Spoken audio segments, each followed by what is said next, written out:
Sinpo TV kembali hadir bersama saya Andi Muhammad Rezaldi dalam berita pilihan selama sepekan. PBNU menegaskan tidak ada pembahasan capres-cawapres di internal organisasi.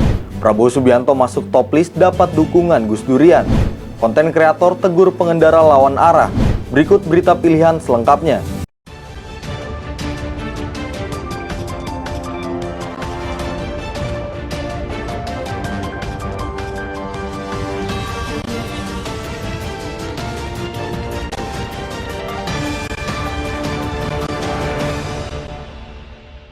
Seorang pengemis disabilitas kedapatan membawa uang puluhan juta yang dibungkus kantong plastik. Hal ini terungkap saat petugas Dinas Sosial Kota Bogor mengamankan dan memeriksa pengemis di sekitar alun-alun Kota Bogor. Seorang pengemis disabilitas kedapatan membawa uang puluhan juta yang dibungkus kantong plastik. Hal ini terungkap saat petugas Dinas Sosial Kota Bogor mengamankan dan memeriksa pengemis di sekitar alun-alun Kota Bogor. Petugas Dinas Sosial Kota Bogor mengamankan seorang pengemis disabilitas tunawicara di kawasan alun-alun Kota Bogor, Jawa Barat saat melakukan penjangkauan rutin. Sebelumnya petugas Dinsos mendapatkan aduan dari masyarakat terkait perilaku seorang lelaki yang mencurigakan di depan seorang wanita. Saat di lokasi, petugas menemukan seorang pengemis yang tampak jauh dari kewajaran. Karena kondisinya yang memprihatinkan, petugas Dinsos Kota Bogor membawa pengemis tersebut ke kantor Dinsos. Saat hendak membersihkan dan memandikan pengemis tersebut, petugas dikejutkan dengan penemuan uang yang terjatuh dari balik celana. Awal mulanya adalah terkait dengan aduan masyarakat atau Dumas kepada kita di bidang rehabilitasi di Dinas Sosial. Kita emang selalu melakukan penjangkauan ke seluruh Kota Bogor pada titik-titik yang emang rawan. Dan saat kita melakukan penjangkauan dan ada aduan masyarakat terkait dengan seorang yang diindikasi pengemis itu menunjukkan atau memperlihatkan alat kelaminnya kepada seorang ibu yang akhirnya teriak dan membuat kegaduhan, kita evakuasi yang bersangkutan. Jadi setelah kita evakuasi, SOP kita bawa ke Dinas Sosial karena kondisinya juga kotor dan bau. Biasa kita mandikan karena untuk nanti kita rujuk. Kalau hasil asesmen kita ternyata ODGJ atau apapun itu nanti akan kita rujuk ke Rumah Sakit Marzuki Mahdi. Tapi pada saat proses memandikan itu, karena dia selalu megang celananya dan ternyata ada bungkusan yang memang sudah dipres itu jatuh, dan setelah kita cek ternyata uang, dan makanya dia tidak mau melepaskan celananya itu. Setelah kita lebih jauh kita buka, ternyata di situ kita dapatkan uang yang gepokan itu senilai 30 juta dalam bentuk 100 ribuan, tiga gepok 2 juta itu. Kita buka lagi semua, sampai saat ini mungkin jumlahnya sekitar 50 lebih ya, karena 50 jutaan. Ya 50 juta lebih. Karena masih belum beres untuk penghitungan. Jadi kita dapati juga bahwa yang bersangkutan adalah disabilitas tunawicara ya. Jadi informasi awal sih yang bersangkutan adalah warga Ciomas, Kabupaten Bogor. Tetapi karena tidak ada identitas kependudukan, kita akan iris mata untuk mengetahui identitas kependudukan yang jelas. Harapan kita sih kepada masyarakat untuk tidak memberi kepada para pengemis di jalan atau di taman. Untuk asesmen selanjutnya untuk pengemis ini mau dikemanakan? Asesmen selanjutnya kita iris mata dulu, nanti kita akan pertemukan dengan keluarganya apabila sudah jelas data kependudukan, identitas kependudukan, karena jangan sampai ini disalahgunakan atau ada oknum lain yang memanfaatkan. Kita khawatir ada uang itu, ya? Karena ada uang, dan kita juga karena dengan kondisinya sudah ada uang, kita khawatir juga terhadap keamanannya. Oke. Siap. Pas ditangkap itu mereka pas lagi minta-minta atau? Iya, dia jadi pas lagi menunjukkan alat kelaminnya kepada seorang ibu. Jadi kita akan kawal terus ini sampai emang aset yang emang dia punya itu, entah pendapatan dari mana, itu bisa aman lah. Kepala Bidang Rehabilitasi Sosial Dinsos Kota Bogor, Dodi Wahyudin menjelaskan sejumlah uang pecahan Rp100.000 yang awalnya dipres diplastikan terjatuh dari celananya. Dalam proses penghitungan perkiraan sementara, jumlah uang tersebut mencapai sekitar 50 juta rupiah. Dikarenakan tidak memiliki dokumen identitas, petugas Dinsos akan berupaya menemukan informasi mengenai tempat tinggal dan keluarganya. Dari Kota Bogor, tim Sinpo TV melaporkan. Ketua Umum PBNU Yahya Khalil Stakuf atau Gus Yahya menegaskan tidak ada calon presiden ataupun calon wakil presiden atas nama Nahdlatul Ulama. Menurutnya PBNU selama ini tidak pernah melakukan pembicaraan terkait Capres-Cawapres 2024. Ketua Umum PBNU Yahya Khalil Stakuf atau Gus Yahya menegaskan tidak ada calon presiden dan calon wakil presiden mengatasnamakan Nahdlatul Ulama. Menurutnya PBNU selama ini tidak pernah melakukan pembicaraan terkait Capres dan Cawapres untuk Pilpres 2024. Ketua Umum PBNU yang akrab disapa Gus Yahya ini mengatakan tidak pernah ada pembicaraan mengenai calon presiden maupun calon wakil presiden 2024 di PBNU. Dirinya juga menegaskan hingga kini tidak ada Capres dan Cawapres atas nama Nahdlatul Ulama. Menurutnya jika terdapat Capres-Cawapres yang mengatasnamakan NU, hal itu merupakan klaim pribadi. Selain itu Gus Yahya juga turut menanggapi pernyataan Caimin yang mengaku dapat restu dari para kiai. Dirinya memastikan restu tersebut tidak datang dari kiai PBNU. Kalau soal sikap sudah saya sebutkan berulang kali, saya bisa tegaskan sekali lagi di sini bahwa tidak ada calon atas nama NU. Saya ulangi ya, tidak ada calon atas nama NU.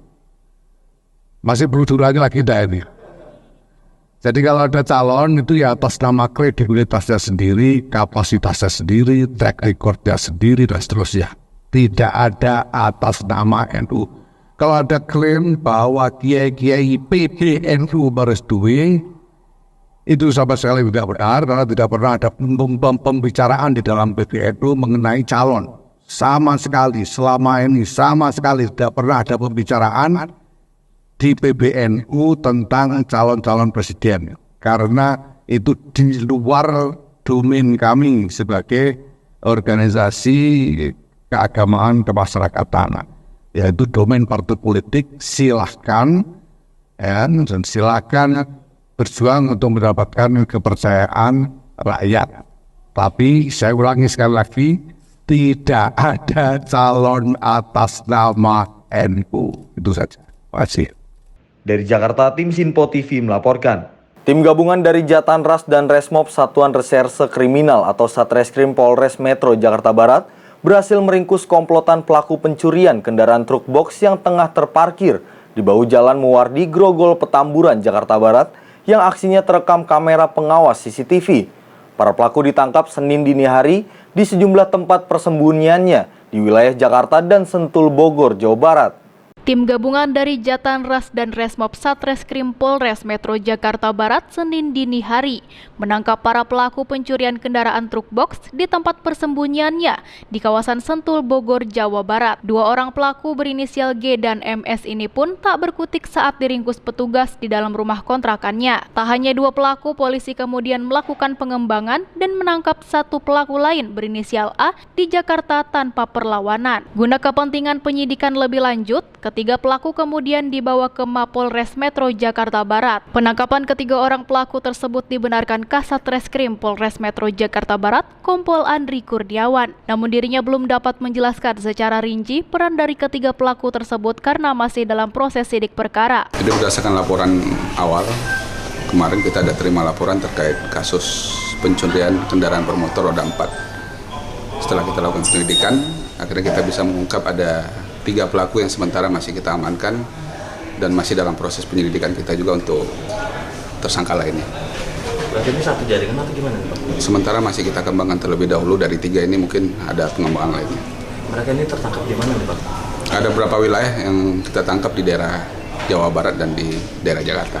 Oke? Sebelumnya, aksi pencurian sebuah truk box yang terparkir di bahu Jalan Muwardi, Grogol, Petamburan, Jakarta Barat yang dilakukan komplotan ini terekam kamera CCTV. Dari rekaman kamera pengawas CCTV ini, terlihat para pelaku dengan menggunakan kendaraan mobil berhenti tepat di depan sebuah ruko di lokasi kejadian. Tak butuh waktu lama dengan menggunakan kunci letter T, pelaku berhasil membuka paksa pintu truk box, sementara salah satu pelaku lainnya masuk ke dalam dan langsung membawa kabur truk box tersebut. Dari Jakarta, tim Liputan melaporkan untuk Sinpo TV. Seorang mahasiswa semester akhir dari Fakultas Teknik di salah satu perguruan tinggi swasta di wilayah Jakarta Pusat ditangkap Polsek Tambora, Jakarta Barat.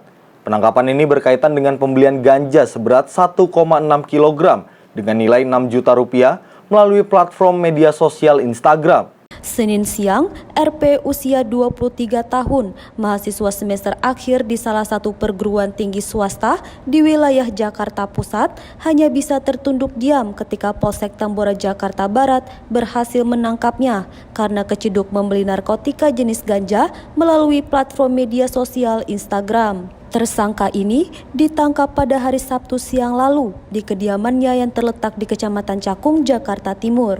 Tak hanya itu, petugas juga berhasil menyita barang bukti berupa narkotika jenis ganja kering yang dibalut lakban, dibungkus kardus, dan bertuliskan pembelian spare part motor. Menurut Kapolsek Tambora, Kompol Putra, kasus ini bermula ketika pelaku yang sudah ditetapkan sebagai tersangka ini membeli ganja senilai 6 juta rupiah melalui Instagram dari akun bernama Eksan. Kemudian pembayaran dilakukan melalui transfer pada hari Kamis tanggal 31 Agustus 2023 yang lalu. Saat dilakukan pemeriksaan, pengiriman ganja tersebut dikirim dari kota Medan melalui salah satu jasa pengiriman. Selain itu, dari pengakuan pelaku dirinya sudah menjual barang haram tersebut sejak tahun 2022.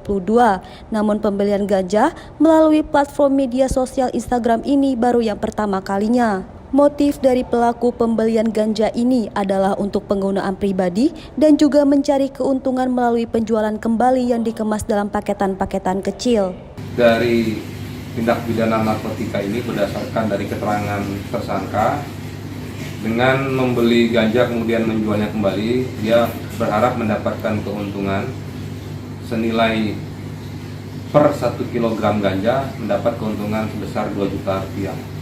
Dan juga digunakan untuk konsumsi sendiri.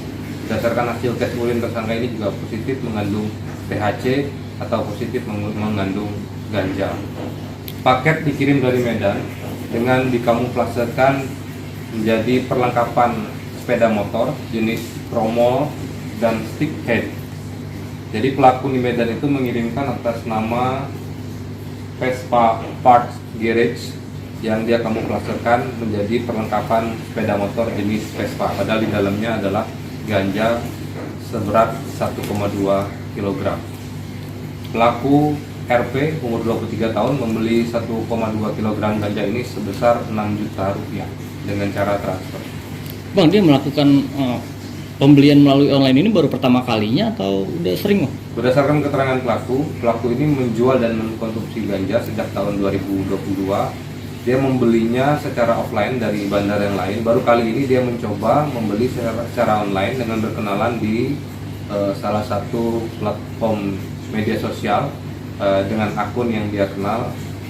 Baru kali pertama membeli via online, kemudian langsung tertangkap Polsek Tambora. Saat dilakukan penangkapan, apakah ada perlawanan dan ditangkapnya itu di rumahnya atau di mana, Bang? Dari data paket ini dia menggunakan identitas palsu, tapi kami lakukan teknik penyelidikan sehingga kita langsung berhasil menangkapnya di alamat rumahnya yang di Jakarta Timur. Atas perbuatannya, kini tersangka dijerat dengan pasal 114 subpasal 114 Undang-Undang Nomor 35 Tahun 2009 tentang narkotika dengan ancaman penjara paling lama 20 tahun. Dari Jakarta, tim liputan melaporkan untuk Sinpo TV. Pelaku utama dari kelompok spesialis pencurian mobil truk yang berhasil diungkap jajaran Satreskrim Polres Metro Jakarta Barat akhirnya berhasil ditangkap. Pelarian pelaku yang merupakan residivis ini usai setelah diterjang timah panas petugas lantaran berusaha melawan saat akan ditangkap. Para pelaku spesialisasi pencurian kendaraan truk box berinisial RP, RR, AS, SG, RO, WW, dan WT ini tak bisa berbuat banyak saat digelandang petugas ke Mapolres Metro Jakarta Barat Senin siang. Kedelapan pelaku ditangkap petugas di sejumlah wilayah berbeda di Jawa Barat, Jawa Tengah, dan Jakarta. Dari 8 pelaku yang telah ditetapkan menjadi tersangka, 1 diantaranya tersangka berinisial RP merupakan sang kapten Fen, pelaku utama dari kelompok tersebut. Tersangka RP yang merupakan residivis atas kasus serupa ini sebelumnya ditangkap petugas di kawasan Koja, Jakarta Utara. Saat penangkapan berlangsung, tersangka RP berusaha melakukan perlawanan sampai akhirnya petugas terpaksa melumpuhkannya dengan timah panas. Kapolres Metro Jakarta Barat, Kombes Pol Syahdudi menjelaskan, pengungkapan kasus ini berasal dari laporan korban, di mana komplotan ini kerap kali melancarkan aksi pencurian mobil truk di wilayah Kalideres, Grogol Petamburan, dan Tangerang. Dalam melancarkan aksinya, para pelaku memiliki peran berbeda, ada yang berperan sebagai pemetik dan penadah. Diketahui komplotan ini menjual truk hasil curiannya tersebut secara pretelan, sesuai pesanan spare part barang yang dipesan di pasar gelap. Dari hasil pengungkapan berhasil diamankan 8 orang pelaku oleh penyidik Satreskrim Polres Metro Jakarta Barat. Kemudian modusnya adalah setelah melakukan penggambaran dan pengamatan dari para pelaku melakukan aksinya dengan menggunakan obeng yang sudah dipipihkan untuk mencongkel pintu truk dan membuka kunci daripada kendaraan tersebut dengan menggunakan obeng yang sudah dipipihkan yang dimodifikasi oleh para pelaku untuk memudahkan aksinya. Memang ketika mereka 8 orang ini menjadi bagian daripada sindikat pencurian kendaraan bermotor spesialis truk pol diesel ini, tentunya mereka melakukan aksi ini karena ada yang meminta untuk mencarikan bagian-bagian daripada kendaraan tersebut, apakah itu bagian kepala mobil, bagian mesin, termasuk juga bagian sasis. Sehingga memang kendaraan yang dicuri pun juga khusus kendaraan pol diesel yang sesuai dengan yang target yang mereka lakukan. Dari 8 pelaku ini ada 1 orang pelaku utama yang tadi sudah saya sampaikan atas nama RP alias Roto, yang memang dari hasil rekam jejaknya pernah melakukan tindak pidana yang sama dan ditetapkan sebagai seorang residivis. Ada 1 orang. Hasil mengidentifikasi 1 orang pelaku utama yang oleh ke-7 pelaku ini disebut sebagai ketua kelompoknya atau kaptennya yang bernama RP alias Roto. Karena memang yang bersangkutan cukup cerdik dan licin sehingga penyidik baru bisa mengamankan pelaku utama ini yang paling akhir. Dimana ketika diamankan yang bersangkutan juga ada indikasi melawan petugas, lalu kita berikan tindakan tegas terukur sebagaimana diatur dalam Peraturan Kapolri Nomor 8 Tahun 2009 tentang implementasi prinsip dan standar hak asasi manusia di dalam pelaksanaan tugas-tugas kepolisian. Kemudian setelah ke-8 pelaku ini berhasil kita amankan, semuanya kita bawa ke Mako Polres Metro Jakarta Barat untuk dilakukan penanganan ataupun penyidikan lebih lanjut. Dari tangan para tersangka, polisi menyita barang bukti alat dan hasil kejahatan, di antaranya linggis, obeng, tang besi, mobil para pelaku, serta truk hasil curian. Atas perbuatannya, para tersangka akan dijerat pasal 363 KUHP tentang pencurian dan pemberatan dan pasal 480 KUHP tentang penadah dengan ancaman pidana di atas 9 tahun penjara. Dari Jakarta, Tim Liputan melaporkan untuk Sinpo TV. Relawan Lingkar Nusantara atau Lisan mendeklarasikan dukungannya kepada Ketua Umum Partai Gerindra Prabowo Subianto sebagai bakal calon Presiden Indonesia periode 2024-2029. Deklarasi ini dilakukan di Rumah Besar Relawan 08 Selipi, Jakarta Barat pada Senin 4 September 2023. Relawan Lingkar Nusantara atau Lisan mendeklarasikan dukungannya kepada Ketua Umum Partai Gerindra Prabowo Subianto sebagai bakal calon Presiden Indonesia periode 2024-2029 di Rumah Besar Relawan 08 Selipi, Jakarta Barat, Senin siang. Acara deklarasi ini diramaikan dengan fashion show Nusantara yang menampilkan pemuda-pemudi berprestasi di bidang fashion hingga penampilan dari Lobo dan juga Umaru Takaeda Friends. Ketua Umum Lingkar Nusantara, Hendar Samarantoko, menyampaikan bahwa pihaknya berkomitmen dan menyatakan siap untuk berjuang bersama dalam memenangkan Prabowo Subianto sebagai Presiden Republik Indonesia tahun 2024. Dirinya pun mengatakan relawan Lingkar Nusantara akan menjaga suasana pemilu 2024 yang sejuk damai dengan mengedepankan nilai-nilai demokrasi. Ingin menyampaikan bahwa gelombang dukungan terhadap Pak Prabowo memang sudah tidak terbendung lagi.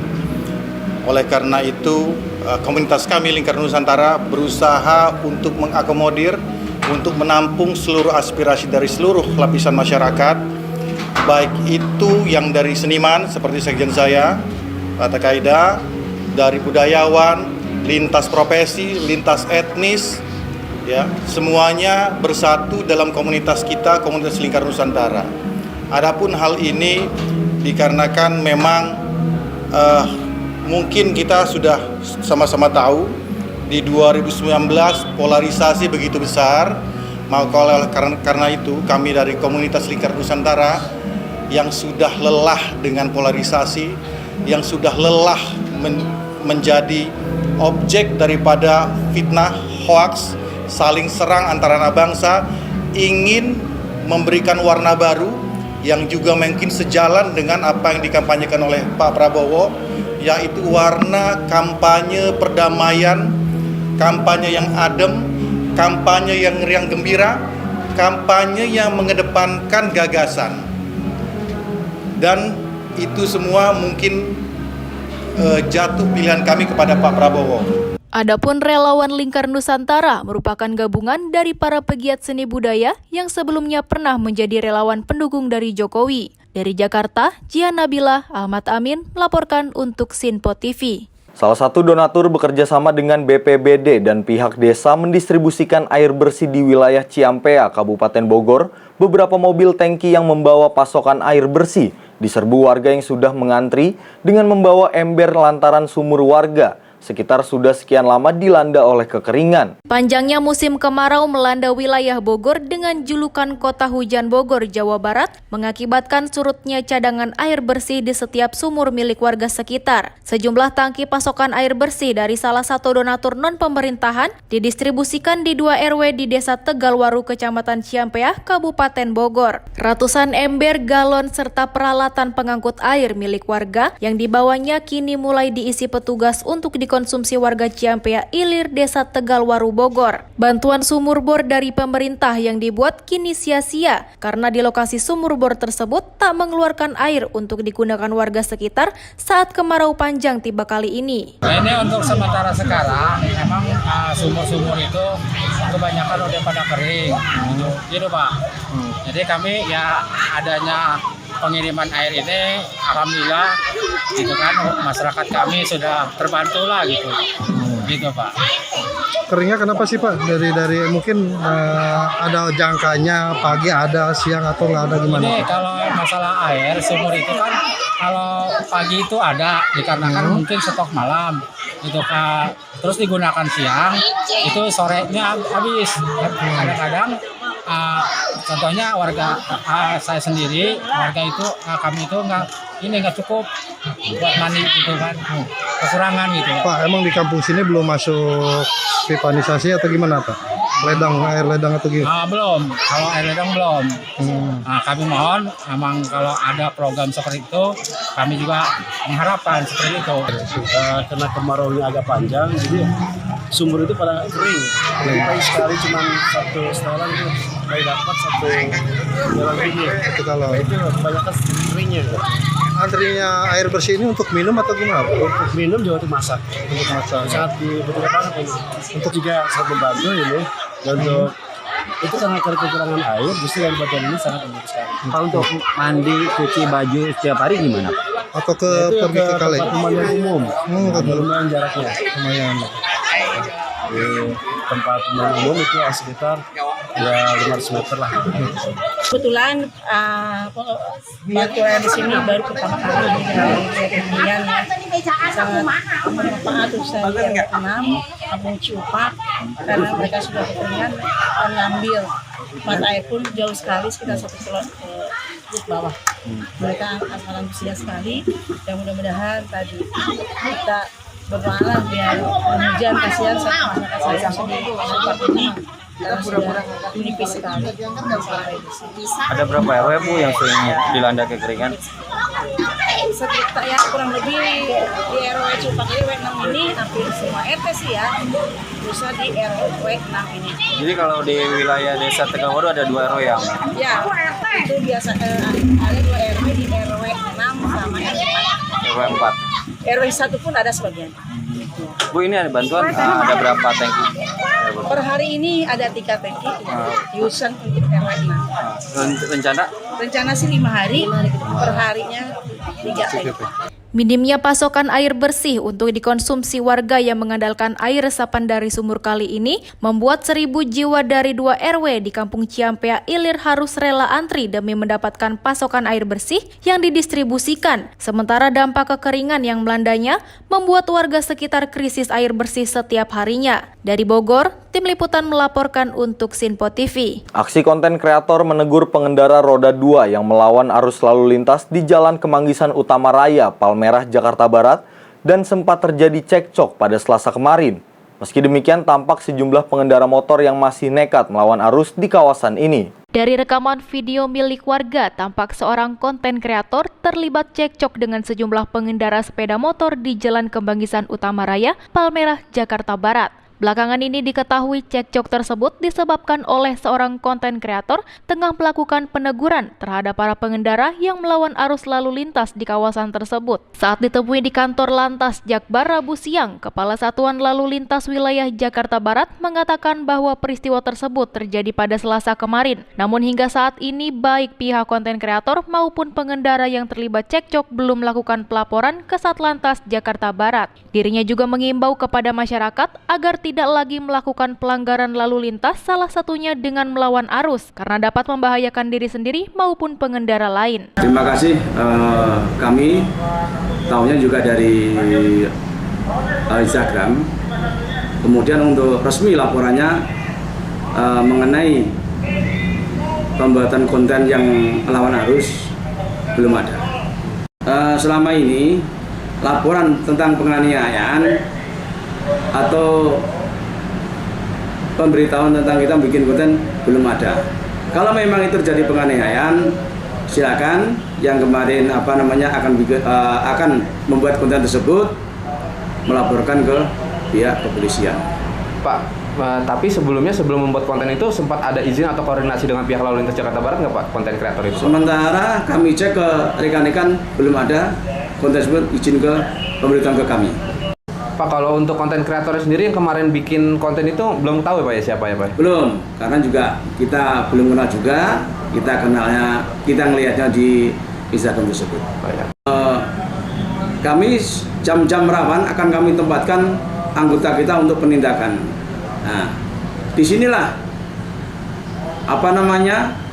masyarakat kalau ada ditungguin petugas, mereka tidak akan melanggar. Tapi kalau petugasnya istirahat atau meninggalkan objek tersebut, mereka akan melanggar.